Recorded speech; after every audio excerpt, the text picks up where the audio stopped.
So today we're going to continue through our refine section and pre-launch building the team and checking the numbers. I know everybody loves numbers so much from last few conversations. Numbers aren't a scary thing. Maybe they are. No, I'm just kidding. So refine cash flow and profit. Financial modeling. Cash flow is all the money that comes in and goes out of the business. Many forms, loans, payments, due, debt payments, paychecks, op expenses, or I think that's stuff. Profit or net comes. Profit or net income equals total revenue or minus total expenses after taxes. Reported on the P&L income statement. Positive profit doesn't mean positive cash flow. The delay between when you spend the cash to generate a sale and when you receive cash from the first customer is called cash cycle. Has anybody done their financial modeling, the homework that we sent home that one day? Nobody?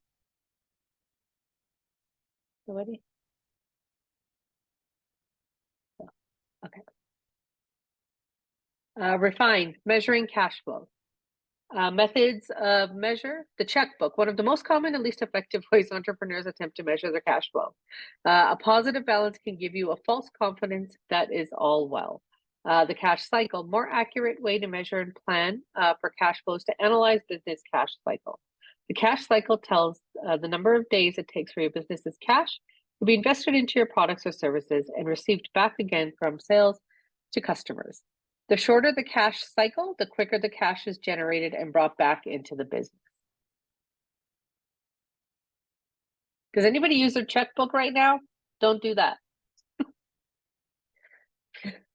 Just like the presentation says, don't do that. There is like, and I'm sorry, I failed on you guys to do my homework. There is a lot of like, free financial tools that you can, or software tools that I think are available out there for you guys to use for just smaller groups or cheap for individuals and small businesses. So it's something to look at. If you, and even though it's just you and you're still trying to get everything together and you're like, no, I can manage this. Trust me when I say the earlier you get used to managing your finances, the easier it's going to be as you grow. Not only is it easier because you get in the habit of doing it while it's smaller and really start to understand what to look at and how to set everything up, it's going to be a crash course to figuring it out as a small, as a smaller, I don't know how to say it. But I think you guys are all will understand what I'm trying to get at. So, and then as your business grows from there, you'll already have a nice setup, and historical data in there for you to learn. So again, although your business isn't, making millions just yet, hopefully it will soon. Start from the beginning, make it a good practice to get a tool, to get everything in there, to understand what that needs to look like, rather than just trying to use an Excel spreadsheets, unless you know how to do formulas and stuff.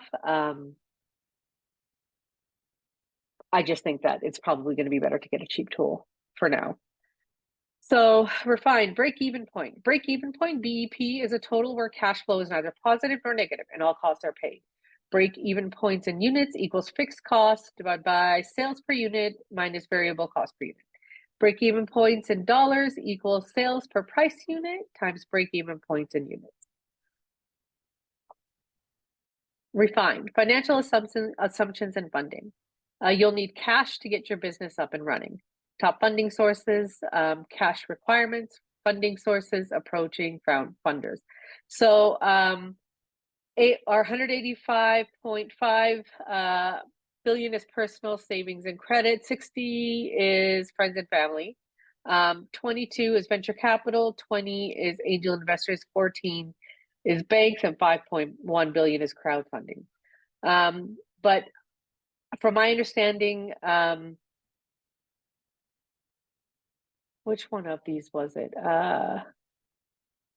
I think the crowdfunding has been an interesting journey. I think it was it was slightly more a little while ago. But I also believe that it was one of those things that, everybody was all about. I think it's probably a bit more complex than something like, venture capital or angel investors. So I believe that that number has declined a little bit. Refining assumptions, changing assumptions. When making good changes, a good idea is to make realistic changes to the assumptions in the model one at a time to see their impact on the bottom line. Net income divided by profitability. It is imperative to continue, review, and refine your model based on the information you gather as the business evolves. Sorry guys, I have a sore throat, so if you hear me like swallowing or that's what's happening. I was telling Cara, it's my tonsils. I don't know what's happening. Phases of business growth. 1, conception / startup, mostly self-funded, some angel loans to A+ credits. Early stage is banks, private lenders, early stage investors. Growth is banks, private funds, credit facilities, and maturing is banks and lines of credit. Business life cycle. So launch and startup is where most of you guys are at now. Your next phase is going to be growth. Next is maturity. And then finally, if that's what you're looking for, it's exit. Funding goals. 4 goals to consider. The amount needed based on refined assumptions and projections. Use of funds. Fund, AR, inventory, and R&D. Cost of money. Money is not free. Interest and bank charges. God, I wish. Consequences, personal guarantees, recourse, default, variable rate hikes. Funding sources. So bootstrapping, using your own resources to operate your business, avoids high cost of capital and dilution. Debt, borrowed funds, which must be repaid at a cost, CDFIs, SBA lenders. Equity, exchange of partnership for dollars into the business, brings partners into the business. And I think we touched on this a little bit last week as well. Convertible debt, same borrowed funds in debt, above the converts to equity ownership instead of being repaid. Crowdfunding relies on collective contributions of the crowd via social media, the Uber of funding. Private placement, assisted by brokers, access funds from qualified investors, debt, equity, or convertible forms. Impact investing, driven by measurable social and or environmental good. Types, PRIs, forgivable loans, and royalties. So your pre-seed stage is normally from founders. For founders, it's your own pocket, family and friends. Seed and startup is angel investors, which is a part of our Angel NV program, which is what we do. If you haven't looked up our Angel NV program, it's really cool. You should. Funding gap. Very few angel deals done above 1 million. Very few VC deals are done below 4 million. So just something to remember. Early stage and later stages is venture capitalists. Approaching funders, points to ponder. Search for banks and bankers that target businesses like yours. Obtain referrals from others and interview bankers. Open a business account where you do personal banking. Look for SBA-backed banking institutions, personal guarantees, and recourse debt. Hey, Ken. Okay. Approaching funders. Before the meeting or call, how much you need, by when, and how funds will be used. So these are just things you need to make sure you know because they're going to be asked. How and when the funds will be repaid, written business plan with completed financial projections, current personal financial statements. When we do our due diligence for our own angel, with our own angel investment group, we look at all this. We ask for all this before we start to consider. So these are all very common asks. Just make sure before you have that meeting or call that you are prepared. presenting your business, topics to cover, the problem. What is the problem or unmet market need? Needs to be less than a minute. Solution, how are you addressing this problem? Under 30 seconds. Product, what is the product and its core features? Under a minute. Market, what is your market in dollars? Please include TAM, SAM, and SOM. Keep it under 3 minutes. Please note you must include the serviceable, obtainable market for your product or service. Please also include competition in this section. Who are your direct and indirect competitors? Go to market. How are you going to bring this to market and research your customers? Business model. How do you make money and through which channels? Traction and revenue. What is your current revenue, users or pilots? Team. Who is your team and why are they qualified to lead this venture? Ask. How much are you raising and where will you be allocating the capital? This is very familiar to your pitch deck. So keep an eye on this. Actually, this is really, really helpful when you create your pitch deck as well, because a lot of the items on here are included in your pitch deck. Well, all of them. So I'm just going to do a quick plug here. If you haven't already, please register to do your pitches. Like I said before, it's going to be fun and exciting, safe space, and I think you're all going to kill it. Don't be in your head about it. You're going to be fine. Trust me. Oh, and thank you. Okay. That was quick. Shouldn't have been that quick. So let's talk. Are there any slides you guys want me to go back to talk a bit more about?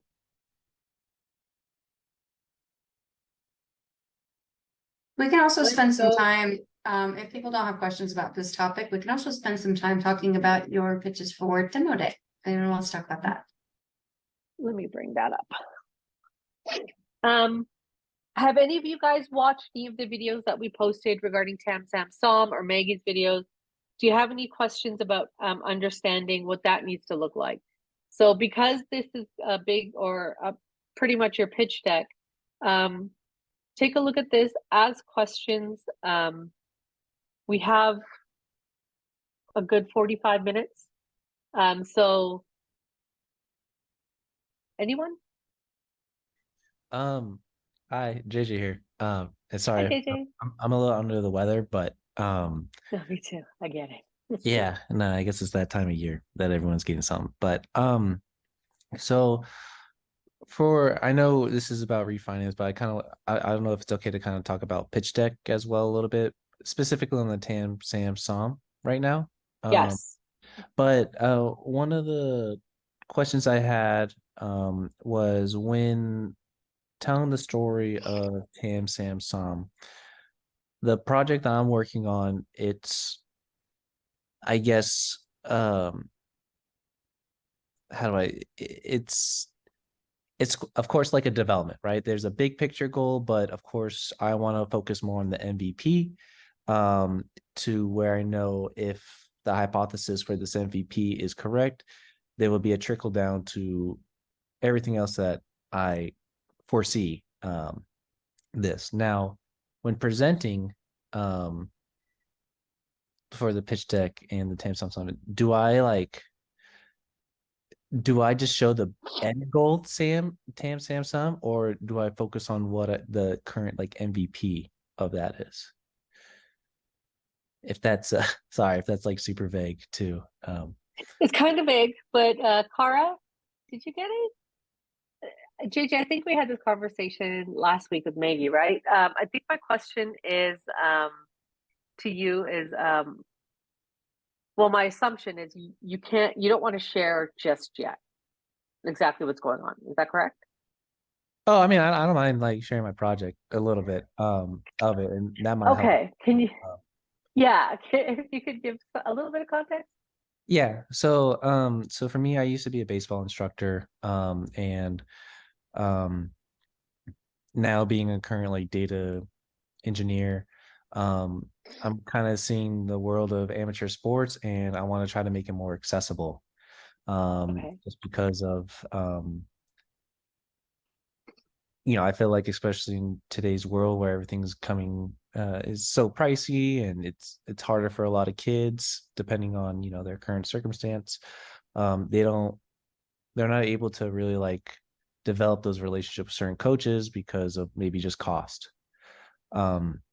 So what I'm working on is providing a video analysis tool to break down like certain mechanics during games, practices, where an instructor can watch their basically the athletes gameplay and then also basically use that as a learning tool and do that virtually or in person and all that. So that was kind of the core idea. That's what we're starting off with. However, like I definitely see the potential if it hits, right, there is, of course, when you're talking about sports, there's a wide range of things that this could lead into where I kind of use I use kind of like the similarity of like what potentially I would love to go for is the LinkedIn of sports because they're very similar. So that's where, again, I know it's super vague and there's a lot I'm talking about right now, but is it more that that's where it's like my question. Do I just focus on the MVP when I just like introduce this? Or do I talk about the phases to get to that LinkedIn of sports? That makes sense. I think so. I think I talk about the phases. Reason being um, this is information that most people are going to want to know you understand. Does that make sense? Uh, So rather than just focus on what the MVP is, of course, I mean, I touch on it, yeah, absolutely, but you're going to have to understand your overall TAM, SAM, and SOM, right? And it sounds like, I mean, I'm trying to put together what you just said, and I think the hard part's going to be is it doesn't sound like you have one specific sport. Um, so you're including all sports. I don't think I've ever seen virtual coaching before. So it sounds like this is a whole new kind of product with social. How does the social media connect to virtual, like the virtual aspect of coaching? And like because you want it to be the uh, LinkedIn. yeah. So what I kind of mean by that is that, so like for when I was an instructor, right? Yeah. Of course, the most valued service that you have is the in-person lesson, right?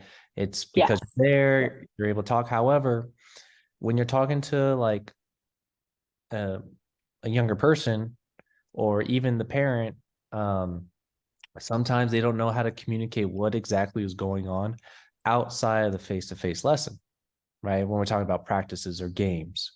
So what the idea is that like, okay, if I'm the instructor, I'll be able to kind of have my athlete um, have this platform where they could post all their practices, games outside of the face-to-face lesson that I could then review, analyze, and I'll have a service to where it's like a on demand where it's like if my athlete needs like a quick response because they're at a tournament and they're playing the next game, there'll be a charge, or it's just a library of these videos that I could actually bring into our in-person lesson um, to break down what exactly is going on and use that as well to help the in-person lesson and depending on the drills and stuff like that.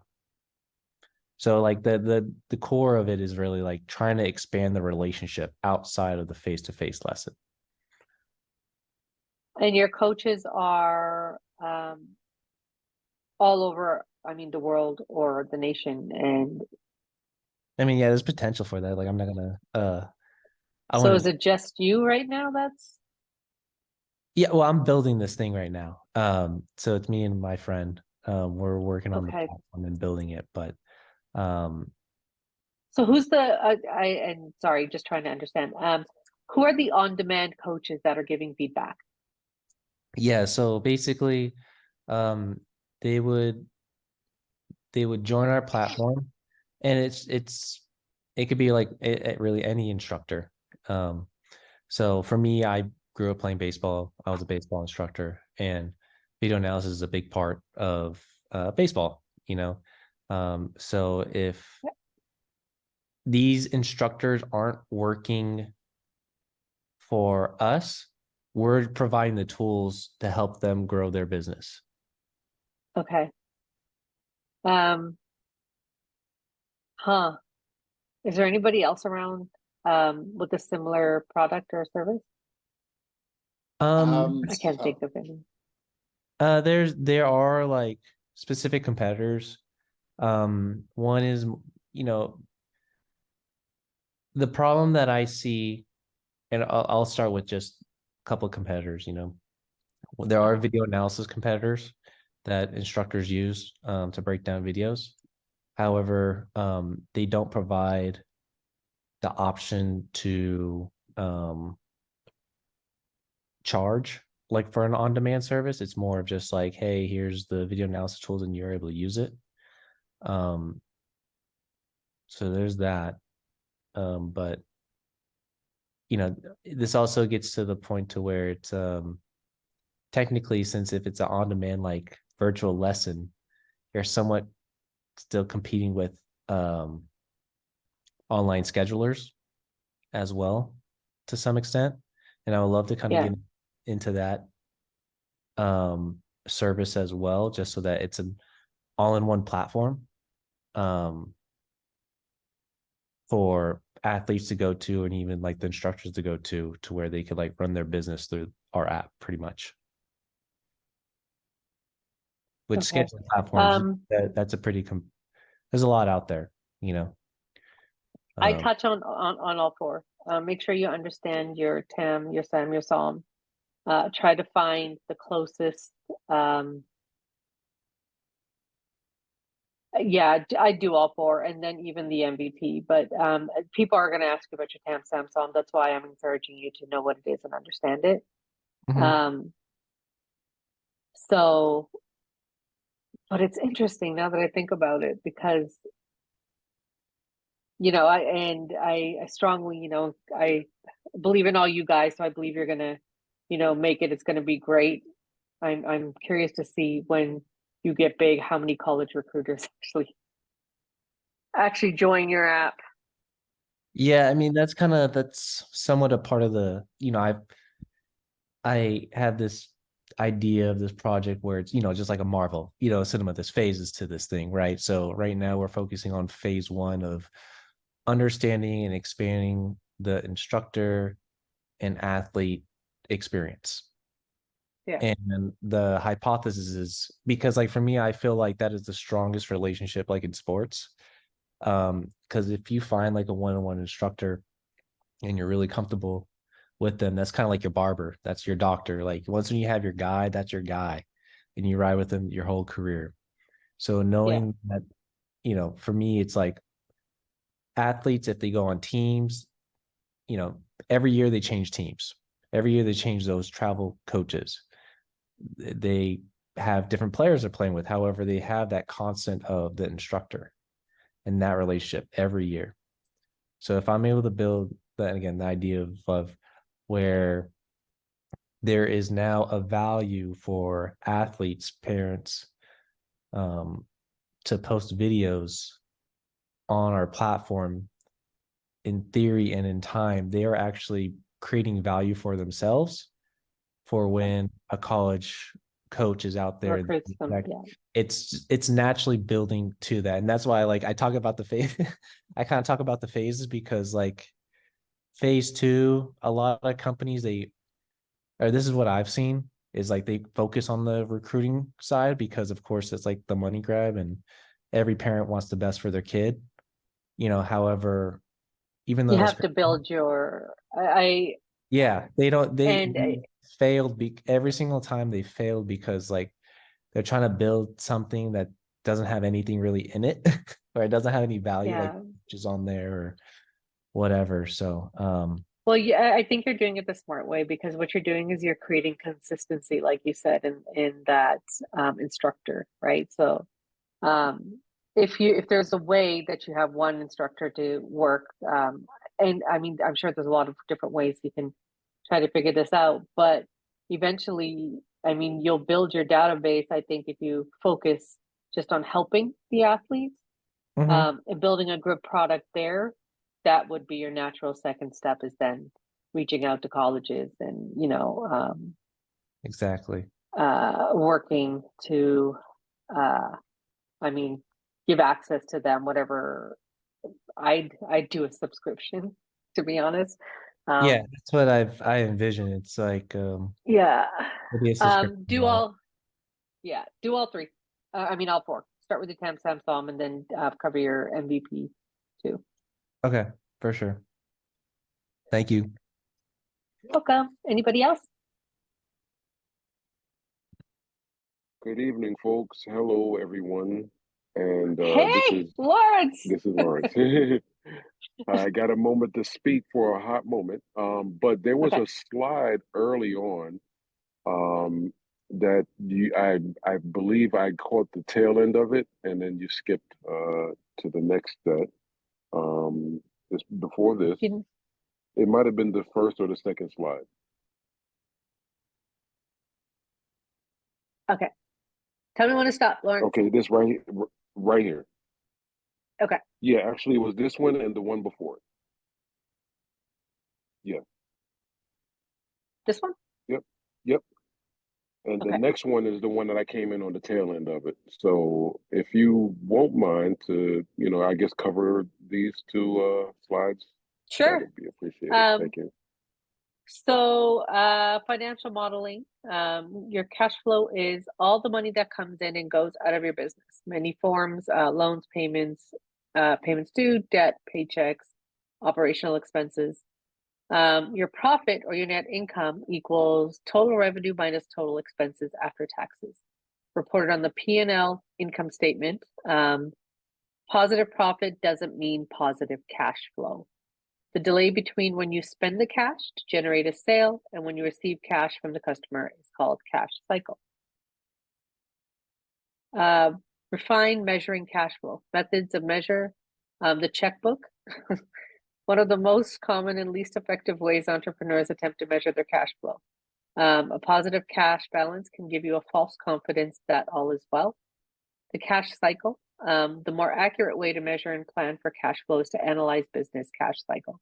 The cash cycle tells the number of days it takes for your business's cash to be invested in your products or services and received back again from sales to customers. The shorter the cash cycle, the quicker cash is generated and brought back into the business. This is where I said, you guys can now invest in are you in your car, Brandon? Sorry. Invest in a free or a low cost, just a financial tool. I think it's good for you to get in the habit of keeping all your finances in check, and really being able to put it in a place where it can grow as your business grows without it getting messy. Right. And I failed on you guys. I was supposed to look some up and drop it in the and I will, and drop it into Slack. It's been a crazy week. I apologize. So I can't yell at you guys about not doing your homework. No worries. And any don't questions? yell with your throat. Oh my God. So the one thing that with the cash flow and the using your checkbook, I got that example from reading a book called Rich Dad Poor Dad. Are you familiar with that book? Okay. I've heard of it, but I haven't read it. Yeah, Tell me more. I mean, as far as understanding financial literacy and it's one of the best books that I've ever come across, and it's actually a very renowned book. And it's a very short, easy read. But one of the statements that the author put into the book was the illusion of your banking account to indicate that things are, like the slide says, going well. Yeah. What your banking account would do is lump in a lot of different little things, and it will show you what your, I guess what your worth is, or your net worth, so to speak. But it won't take into account like equipment and merchandise and stuff like that that you have for your business. So Yeah. doing this sort of thing with the profit and loss charts and understanding your cash cycle will kind of get you more understanding how much your actual net worth is, as opposed to just looking at your bank statements. I agree. And it's funny that you bring that up. Like even with because I just had a friend that this happened to. Thought they were doing great in their business. Everything was going well. One of their machines just went kaput, and it's one that they really needed. Then they realized they couldn't afford to replace it. So they had to ask a family member for a loan, even though it felt like they were going well. The machine cost quite a bit. So you never know, right? It may look great on your checkbook, but something could happen, and then you realize, okay, I'm definitely not where I thought I was. Yeah, understood. And the other thing with that is with regards to your TAM, SAM, and SOM. A lot of those numbers in the SAM and the SOM are basically hypothetical numbers or projected numbers, right? But also with regards to, well, let me change that. With regards to your pitch deck, and you're talking about the equipment that you already have versus the equipment that you need and stuff like that. Is it a good idea? Because I have some equipment. Would it be a good idea to mention that I have some equipment, and only indicate what I actually need, or should I just go the whole gambit of equipment and things that I would need as far as my pitch deck is concerned? I'd go the whole gambit. Cara, Ken? Well, I think it depends, so you're gonna have a couple of different decks, right? You're gonna have a read-only deck that's gonna have all the details for an interested investor. And in that, you're going to want to include all the details in the notes. And you're going to want to have slides that are in the appendix that have those details. But for a first date, a first pitch, I always tell people, like, these things are all like dating, and you're not going to show up to the first date with your bags ready to move in. So sometimes you don't need to give us everything if we're not even sure we like you yet. So get us interested, get us excited. And then on the second date, third date, then we can start to talk about some of the more specific details. So all of your equipment, everything that you need. There are high level things that we want to know. Like a big one that a lot of people seem to omit is your use of funds. And really, like, I do want actually that to be specific. So your use of funds is how much are you asking for, and what exactly are you going to spend it on? Because that is super important. If we're going to give you $250,000, you can't just say that it's 80% is going to go towards marketing and then 20% is this. It's like, well, what specifically are you doing with it? So I would say specifically your use of funds slide is, I think you could be as specific as you want on that, but the rest of them, give us a taste of what you're working on. And then anything before you leave your toothbrush at my house. Yeah. But if you think it's super important for them to know, and you're just on the line about it and you're not sure, make an extra slide and put it in your appendix. And this is for pitch presentations. So if in the Q&A section someone has a question for you, you can go all the way to that slide and have that to demonstrate your point. Got it. Thank you so much. No problem. Also, Lawrence, you had a question about NDAs, and I'd love to address that for the group if that's okay with you. Yeah, that's fine. So non-disclosure agreements, we get this is a common question. The thing is with NDAs is most investors are not going to sign one. Most partners are not going to sign one. And a big part of it is liability. A lot of investors, they see hundreds of companies a year, and they might encounter a company that's very similar to yours. So how do you proceed? The key thing is not to share any proprietary information in the first conversation on the first date. And the key thing is, well, how do I know what proprietary is? My favorite definition of this is you can tell them that you're baking a cake. You can tell them what that cake looks like. You can maybe tell them what flavor it is. but you don't tell them how to make it. You don't have to tell me the ingredients, the way you made it. That stuff is your secret sauce, your proprietary stuff. That's the stuff you keep to yourself. But you should be able to have a conversation with me and tell me it's a cake or it's a pastry. And that's enough. That's all I really need for me to tick that box and move on to the next thing. Now, some people will sign NDAs, but that is not a first date thing. That is after we've decided we want to work together. Usually if somebody starts a conversation with an NDA, that's like coming to the first date with a ring. It's kind of like, whoa. Here's my toothbrush. Take it home. Right. I hope they bought the ring and ready to propose. Yeah. From you, that is, Mike, from you. That's right. Ken, I think I saw you. Yes, I hopped in real quick because I was going to build on something that you were talking about as far as a company not having the money to replace a key piece of equipment. A term I'm going to use is pro forma. It's either pro forma or per forma, depending on how you've learned the term. But the bottom line is essentially what that captures is your revenue, your operating expenses or your expenses, period. And then if you have any debt service, like you had to take out a business loan, that'll be the very last part of the calculation you do before you come up with the net profit. And the reason why I'm bringing that up is because in terms of your expenses, and I know this may be hard for a smaller company to do or a startup to do, but you really should create a budget and in turn do a pro forma that includes what they call operating reserves and replacement reserves, especially if you have a key piece of equipment or if you have a key staff member that if let's say it's a person with a certain technical certification that you need in order to run your company, you need to be moving in the direction where you have the reserves necessary to keep your business going. So again, when you build your budget and in turn build a pro forma, you're going to include line items like that in there.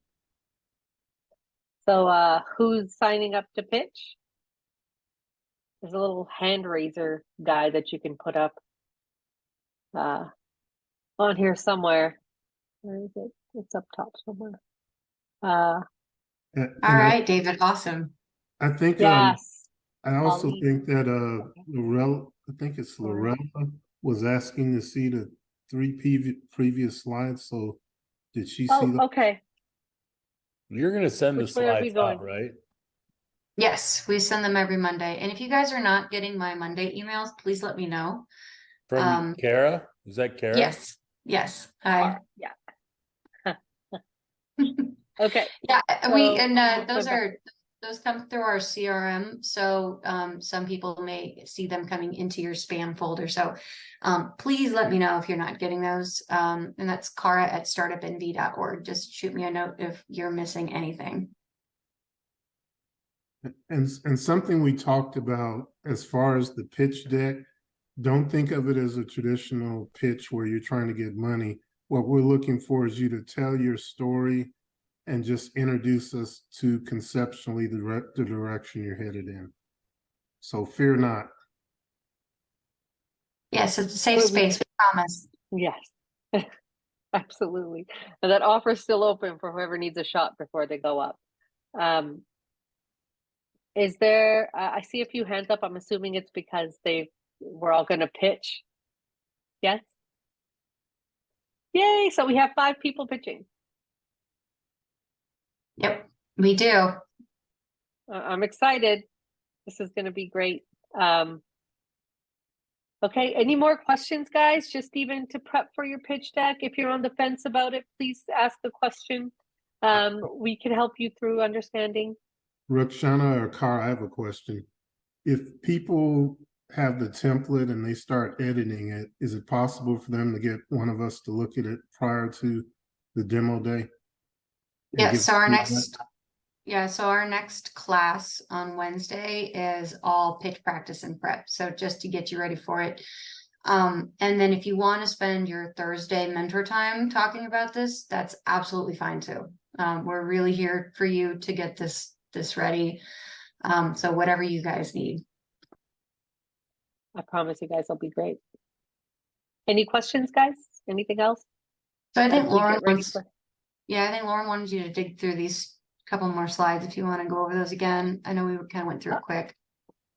Lauren, did you want me to go? You Tara? said 3. Okay.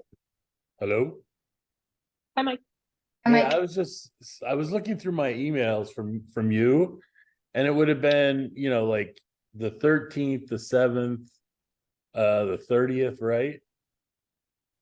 On all those Mondays. Yeah. Does it say slides in there somewhere or no? The last email I sent on Monday, if you look at the day, it'll say Wednesday and our topic, and then it can be a little harder to see. It'll say handouts and it's a hyperlink with the slides. Because I'm sorry to be dwelling on this. So on the 6th, all right, I'm just looking. Okay. Management checklist. If anybody else is missing it, I can email it to you directly. Just let me know. Oh, there we go. The hyperlink. Okay. Yeah, okay. Laura wants it also. Okay, great. It is a PDF, so you actually have to turn it into a PowerPoint. But I will send that to anybody who needs it. Is Laura, are you online? Am I on the right slide? Yes, you're okay. I'm good. Good evening, everybody. Sorry. Hi. Yes, you're fine. But since somebody's going to be able to send a PDF, I'm okay with that. I do need to sign in, so I wasn't able to see that. Oh, Usually there it is. I see it. I just pasted Okay. the link so if that's easier than a QR code. I appreciate that. Thank you. No The problem. demo day slot for sign up thing is there too, guys. Just saying. So if you guys want to ask more questions, like I said, this is know that a lot of you guys, the questions that you ask other people in the room are probably thinking it, or they're going to be like, oh yeah, I should have thought of that. So please ask. We want to make sure that, as you guys are working through your demo or your deck, sorry, that you have all the information that you need. Any other questions? Yeah, I think David said something about needing help with user engagement, revenue forecasts, and business model slides for pitch deck. So David, do you have traction currently with your customers?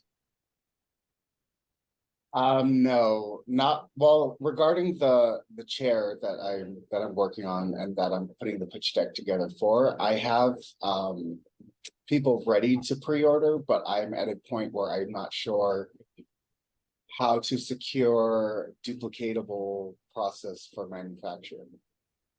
Maggie gave me an incredible lead on the possibility of plastic injection. And so I'm researching that right now. But until I have like a solid number of how much this is going to cost to make per unit. But as far as people ready to buy, like they're there.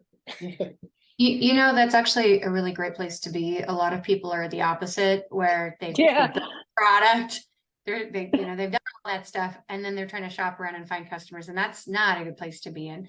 But when you think about this from an investor standpoint, we want to know that you've spent as little money as possible to stack these dominoes up, right? So that you are preparing your customers, you are preparing your market, you have all this stuff. And so that when you get this infusion of capital, you knock it all down and you hit the ground running and you have all these customers and you've secured it. So, so for your particular slide that you're asking about and for revenue forecasting and all of that, because you're at an early stage, you can just replace that with traction and you can tell us how many people have indicated interest, how much, and then you can even, there's a lot of different ways you could figure out how much they'd be willing to pay. Like there's A/B testing.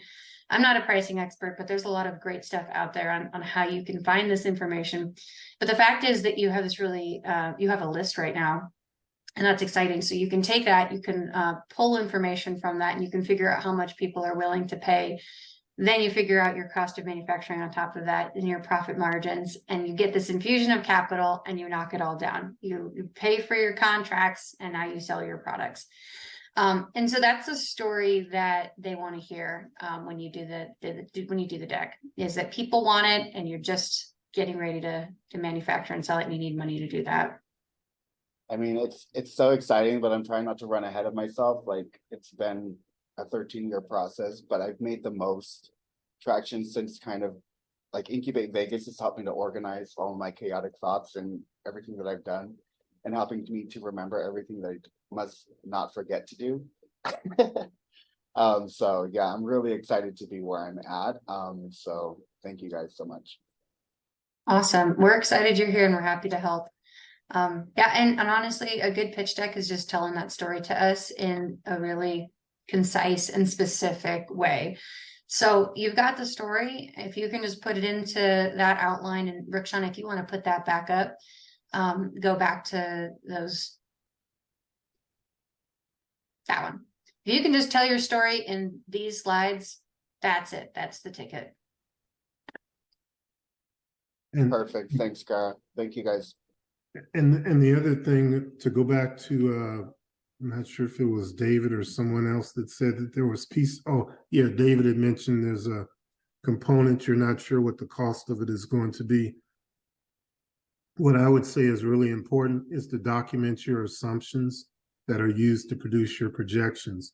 That puts you in a position to come back once you do have concrete or finite information to say, okay, I made this assumption, this is what reality is, and then you can easily, swap it out or refine what you did before. So again, the point I'm making is, don't worry or be overly concerned if you don't know the exact cost or the exact value of everything. What's more important is know and document your assumptions so you can come back to it. That is such a great point, Ken. Absolutely. So, because it's so much easier to have a conversation down the line and talk about the numbers and say, okay, those numbers are wrong, but that's okay, we can adjust, versus like we don't have anything to talk about, or it's too unknown, then we don't even know how to have the conversation. So give us something, even if it's wrong, as a place to start the conversation and go from there. And don't be afraid to be wrong, because that's better than nothing. That's for sure. Thank you, Kevin. So a lot of this is a learning process for you, right? So know that it's what you think is correct is always going to evolve and change as you go through your journey. We have a question from Brandon. Is it okay in regards to the ask to help with building an MVP, even if we have spoken to a bunch of people? I will tell you that, when is Maggie's office hours, Cara? Office hours are on Fridays at noon. Brandon, if you get the opportunity, join Maggie during her office hours. She is going to be the person that can really help you understand with the information that you have, and help you figure that piece out. Maggie's the queen of Tam Sam Sam, even though she hates when I say that. But she's definitely the very rare group of people that understands what that looks like, and MVP is definitely a part of understanding that. So if you have time, Friday noon, Maggie has her office hours. They're virtual. You can just join. She just hangs out virtually and waits for people to join the meeting. So yes, you can ask for help. Yes, I know Maggie would be more than willing to help you with this. And Yeah. this is actually saving me an email, although I'll still reply to your email. Yeah, Brandon, Maggie's looking to hear from you to give you an update. Okay. And then to add on to that, for your ask slide, your use of funds, if you are going to spend it on an MVP, that's okay, right? Like, we want to see all the different things that you're going to spend your money on. But if you're going to spend like 90% of your budget building an MVP, that's kind of a no-go. So it's all about what is going to grow your business and take it to the next level. And so an MVP is obviously a very important piece of that. But there's other elements that we also want to see. And so you can do that, but get very specific. And yeah, Maggie can really get into the details for that. But just sort of the short answer was yes. Okay,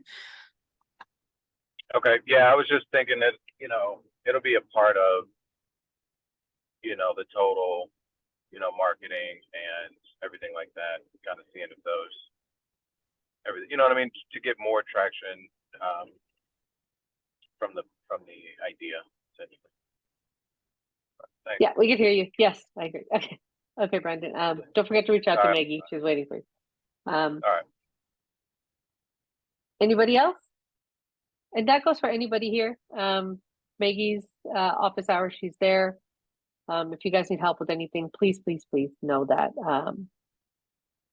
Especially when it comes to your TAM SAM SOM, she can help you. In your TAM SAM SOM, do you add your assumption? What money will be made? Do you compare it to your market competitor? That's a question that just came up. Kari, you want to take that one? Actually, Ken unmute first. Yeah. I was just very quickly going to say, yes, you would want to put your assumptions in there for TAM, SAM, and SUM. And then as far as comparing it to your market competitors, that would be a part of how you come up with your assumptions, if you will, for what part of the market you think you can reasonably seize, if you will, or capture. Yeah, and typically if you're doing something that's different, you're going to possibly exist in more than one market. And so you can take the intersection of competitors in different markets and say, well, I'm kind of like them, but I'm actually pretty different. And you can find a price point that reflects both of those. So yes, so you could take a relevant price point. You could say, this is how much I would charge. And this is, how much of the market I think I can realistically capture at this price point. If you want to include competitors in your slide, my favorite way of seeing it is a feature rack-up table or a positioning chart. So if you haven't seen either of those, you may want to Google that to see what that looks like. But I've seen people who submit a deck and they will have kind of a block of text and they're like, well, I'm better than the competitors because X, Y, and Z. And I don't care because there's so much for me to I need to know specifically about your market for that slide to make sense for me. And I'm only going to see that slide for 2 minutes. So you need to make it really easy for me to really understand the landscape in just a really quick and easy way to view it. And then obviously I'll dig into it more if it's relevant. So tables are your best friend and charts are here. So if you can, what a lot of people do is, and the best way I think to see it is you've got a table and on the left, you've got your name and it's in color and it's pretty, right? It's like top left. And then you've got all of the other competitors, maybe they're gray. So we can see who you are. And then you list all of the relevant features. You see people who do this on pricing models like free, premium, premium plus. So it looks a little bit like that, but we want to see how you stand apart from them. You could also do a positioning chart if you're going to pull one up, Rukshana. Well, I just ran into this today because I'm looking into Jira pricing. This is going to be, but I know exactly what you're talking about. They have something similar for their a chart like yes, this. That's what you want. That's what we want to see. Except yours should be clearly different in some way. Rainbows and unicorns on yours, and everybody else is just gloom and doom. No, I'm just kidding. Right. Yeah, I was trying to get a link to one, but can you pull up what a positioning chart looks like, Rukshana, so people can see that? I can. Sorry, here's what's happening. I use it takes me a second to understand a Mac again because my Dell, just a regular Windows pricing chart, right? Position chart or pricing chart? Positioning chart. Because I think those are org charts. Okay. So, the second one's great. If you want to click that one. So we've got quality and price, right? So if you want to say that you're low price and high quality, then you're going to put yourself in the bottom right quadrant, right? But if you want to take your competitor that's the worst, you can say, well, they're low quality and they're high price and they're terrible. So you can find different axes that make the most sense for you. So it just depends on your industry, what's most important to you. This one's pretty standard and generic, and you see it a lot. You can get creative with it, but I've seen it go the other way too, where people are too creative with it and the axes don't actually mean anything. So just make sure it's relevant to your business model. Maybe you've got really some cool exclusive features that other people don't have. Location proximity, whatever your proprietary things are, that's your axes. And Can do you you want me explain to that pull this again? up? Yeah, so these are the things that help you stand apart, right? So price point, quality, features, maybe it's yours is region specific, so yours is proximity. Maybe you have proprietary access to a list of customers or proprietary list of data. You know, that's exclusivity. Maybe that's an exclusivity access. There's a bunch of different ones. And Roxana, if you want to click around, there's some other examples. That one's fuzzy. Oh, it just took a second. This one just made me hungry. Sorry, guys. You know, fun fact, red and yellow are called hungry colors. Not because they actually make you hungry, but because they are so clashing that they call your attention and then you notice it and then realize you're hungry. Fun Well, fact. that's not helpful. Maybe, or maybe because it's McDonald's colors. It's not just McDonald's colors though. If you look at all of these fast food chains, they've all figured out this clashy thing. Ketchup and mustard, all red. Yeah. Those marketing guys are smart. Psychographics. So this was quality and price. Quality and price is kind of the one that you see the most. So there's nothing wrong with it. It's traditional. But if you want to get really specific to your offerings, you can change your axes. Let's see if there's more. Yeah, and what I did, Roxana, is I clicked on the I just clicked on one of them so it would bring up the search URL, and then I just do that in the chat for feature charts. Yeah. I think that's the one that came up, Ken. Yeah, so a feature chart might be easier if you want to use this as an opportunity to highlight some of your cool things that you're working on. If you have a little bit less information on your competitors, but you know that you stand out in two simple ways, a positioning chart might be your best bet. And JG, this would be good for you. Sorry. pardon me, Roxana, do you want to click on one of the positioning charts and then just throw it in the chat link? Because I think if they get one, they'll see others. Please. Oh, wait a minute. I'd use that one with the fast food. That was a pretty good one for the positioning. Wait. That one, the Reebok one is good. The one that talks about low price versus What are you doing, Verizon? Don't do that. No, absolutely not. I'll try to find. You want me to try to find it, or? No, I can get it. Okay. There we go. Yep. Because Cara made a very good point. Make it easier on your reviewers. Well, and remember, we've only got a few minutes for each slide. We are not as well versed in your opportunity or your market, and we will be mini experts in your presentation. You're going to teach us, but don't go so far as to give us like the whole textbook, right? Set context, tell us the problem, tell us the customers, business model. So business model is how you operate within that landscape you've just painted for us. The competitor landscape, you're really just kind of showing us who you are and how you're positioned in this market, how you plan to operate in this market. And then if you got some money, or then how are you going to use that to get deeper into that market, to establish relationships with your customers?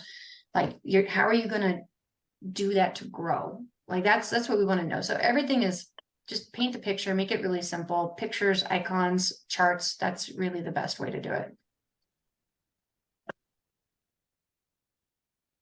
I have a quick question. So so let's say, because I was looking at my TAM, and I didn't know if my TAM was too big, or should I segment, the segment of the market that I'm going after? Should the size of that market in dollars actually be my TAM, or is it the overall segment? What is your market for TAM? Do you know what it is? Yeah, so at first it was, so it's just real estate commissions. Real estate commissions, $70 billion a year, but the type of transaction that I'm going after only represents maybe like 3%. So should that 3% of the 70 billion actually be my TAM, and then from there I break that down into the SAM and then the SOM? Maggie will be the best person to ask for TAM, SAM, and SOM, but I would say your TAM should be big, so that you can drill into it in your SAM and your SOM. But it also should be relevant, right? Like, you shouldn't be talking about a whole industry if it's not relevant to you. So it can be big as long as it's relevant. But definitely talk to Maggie. And you also want to think, you can get creative with this. If it's real estate commission, that is a specific thing. So, I mean, maybe it's the US real estate market, or it's the global real estate market, right? You can start really big and then you can drill down into more specifics. Yeah, I was just gonna focus on the US because it's pretty kind of straightforward, I think, from my perspective. Yeah. And Yeah, so you may just want to do US real estate market. That feels a little general, but yeah. Where's your real estate? Your license is just for Nevada? yeah, so my license is for Nevada, but I'm kind of re-looking at the whole business idea.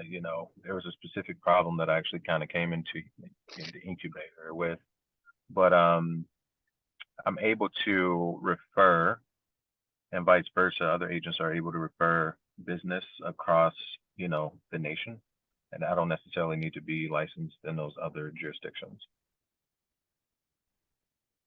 Okay. I think I know what you mean. So if you have, say, I want to buy real estate in Texas, you can refer me to somebody, another agent in Texas, or and you still get some kind of commission from that, right? Correct. I'm in the wrong business, guys. Okay. And Brandon, I think that's where we go back to the word that Tara mentioned about relevant. Right. Yeah. And then one last time, talk to Maggie. Yeah. Talk to Maggie. These are TAM, SAM, SOM queen. Don't tell her we keep calling her that. But yeah, Brandon, I honestly think that you have yours is a tricky one, and the more complex it gets, the more support and guidance Maggie can provide. So definitely talk to Maggie.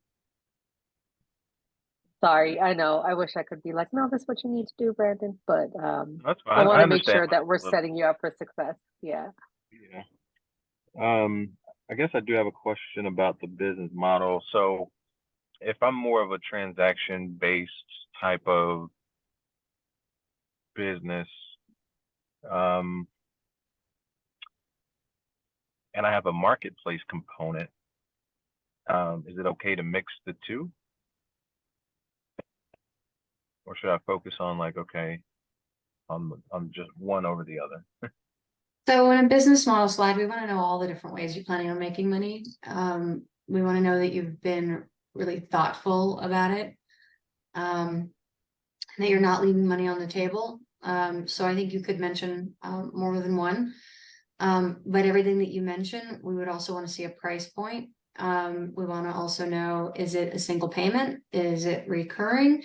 Do you have contracts? Do you have after purchase follow-up support that you also pay for, or people pay you for? So if you're going to tell us about the business model, we want to know all of the detail, because people will ask you questions, and they'll say, well, have you considered subscriptions? Have you considered one-time payments? Have you considered support plans? So I think it's better to be more detailed and comprehensive in your business model slide. It doesn't need to be crazy, but just like a list of all the different ways you plan on making money and the price points for those. I did have a issue with the reoccurring piece. I'm sorry, this will be my last question. So No, you're fine. when it comes to reoccurring, so let's, just using that example as, from the transaction, it could be one time, or if our referral business is pretty fluent, like it's pretty frequent, right? That can be a recurring type of business. But is there any way, well, I guess to answer the question you just kind of touched on, what about a reputation system to keep people on the platform, so they don't do these deals off of, you know what I mean, like kind of backdoor the business? I was thinking that. So that's a customer relationship tool, and that's how you hold on to customers and how you have repeat and repeat customers. So that's a business model item that you would include on your slide that would say you have one-time customers that purchase this one-time thing, and then you have long-term relationship customers that keep coming back because you have this month-to-month relationship with them or annual contract. This is why I always ask when I see business model slides, what is the length of your relationship, right? Is it a one-time purchase? Is it monthly? Are you going to do annual contracts? Because if you are doing monthly engagements, you should consider annual engagements so that you have lower risk of drop off month to month. So you can talk about that as a relationship tool. Would they want to see HubSpot is a good one. Salesforce is expensive. I wouldn't think about using that until later. But there are some really good CRMs out there. HubSpot is probably the most affordable one that is a really, really good tool that can help you with your marketing, your sales, and customer data storage. And I think we have a discount for people too. So if you guys aren't gonna get a HubSpot account, I think, and I haven't checked recently, but last time I looked, we can get the first year for free and the second year is 90% off. So really? Is that for everybody? Anybody in this call who wants it, email me or drop your email in the chat and I can get you guys connected.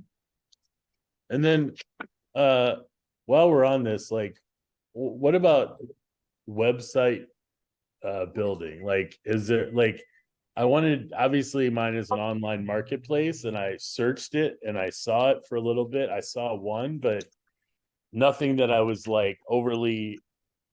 Is there anyone that anyone can recommend? So I don't know about I don't know about website. I mean, websites, I think you'd actually I could look it up, but if you're looking at landing pages for social media, Instapage is a good one. It's literally a landing page builder. I used to work for them. They're actually pretty affordable, but it's all automated. It's drop and click with little boxes and images and stuff like that. So they're a good one. Wait, landing page. I was asking about a website builder.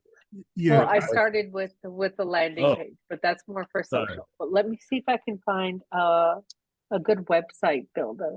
Well, Like, let me add real quick. but that would be specific for marketplaces. That's what I was trying to find. And then there were a lot that came up, but you just don't know what's out there. But you don't, does anyone know any off the top of their head that they would? All right, I guess, Mike, let me ask the question. Are you looking for a software application tool or a consultant that does websites? I'm looking for a partner really in developing the marketplace that, you know, where you've got the customer on one side and you've got the vendor on the other side. Okay. But it would be multiple vendors. Okay. Oh, that's right. I see. Here's what I'll say. I have someone through one of my other business relationships that you could at least ask this individual or broach with this individual what it is you want to do. And then he should be in a position to tell you what he's capable of doing, but definitely he should be able to tell you in general what for. Okay. If that would be helpful. Yeah, I'm looking for all the help. Okay. So Do you want to drop Mike, it in the chat? Fiverr. Fiverr. So Fiverr. So what's interesting about what you're doing is because you have two customers that you're trying to appeal to, right? What I'd honestly do as just your the first page on your link is two options. You know, something cool with your background and everything, but literally two options. One for the people buying the rings, and then one. So are you purchasing or are you Correct. Are you you a selling company or are you something? buying? Yeah. Right. Gotcha. And the And way then that just I have would it word start there, and then they'd go into and their then- different spaces. Gotcha. And then the way that I would word it is I'm interested in competing with other jewelers for the engagement ring buyers. So that way they know that they're trying to beat the other ones out. Right? Yeah, yeah. And it'll keep it clean, right? Because you don't want to, they're two totally different customers, and your bounce rate's going to be higher if it's going to be hard for the buyer to navigate through what what somebody is selling or information that somebody that's selling would need. So keep it separate, have two different like one entry point points. for two different, yes. But at the end of the day, I'm hoping, and you know, that's the key word here, but from the jewelers that I've talked to, it really, you know, they would sign up right away to be a part of it. So I really would rather just have them go, like the buyers, you know, go to the site. But that, like, I'm worried, my concern or whatever, my challenge is the marketplace part where they're looking, like, you know, they put in the information, the engagement ring buyer puts in the information, then we send it out to all the vendors who are appropriate, and then they send it back, you know, and then it's vetted and then sent to the buyer so they can make a choice. So the marketplace is really my biggest Or your concern. focus is on. Yeah. Yeah, you're gonna need somebody to build that for you. Yes, that's going to be my hardest part. Yeah, because I just sent you a direct message with the individual's contact information. Thank you, Ken. He's built websites before for luxury car retailers. He has the capacity, like I said, to either tell you directly, this is what you need to do in order to have it done. At a minimum, he's got that kind of expertise. All right. Thank you, everybody. no A little bit problem. a web builder, but I'm gonna plug Startup Week. If you guys are not registered, GoDaddy is one of our sponsors, and registrants who are registered for Startup Week get a free domain. So that could be interesting. We also have a partnership with Brex, and they hook you up with some financial tools. So if you guys are not registered for that, you should register for that so you can get some freebies Absolutely. Because you And can that always, was $85, right? If we early bird registered. No, the general admission is free. VIP tickets were 85 and now they're 100. But that's for the VIP experience. General admission is free. And Rakshan, if you can go to the top. And okay, down, go down a little bit. Click on schedule on the left. So here's our details for the week. Look at John's right there, top left. Ready to go. You're plugged in everywhere, John. I'm excited to see you there. So if you guys aren't familiar with Las Vegas Startup Week, we can pop this link into the chat. If you guys register, we're sending out all of that information to the registrants. Oh, sorry. Give me a second. I'm getting used to my Mac again. I haven't used it in a week. A lot of good information. HubSpot, Cars got the hookup. GoDaddy Cars got the hookup. So reach out to Car if you guys need any of that stuff. Okay, I think we are at the end of our evening.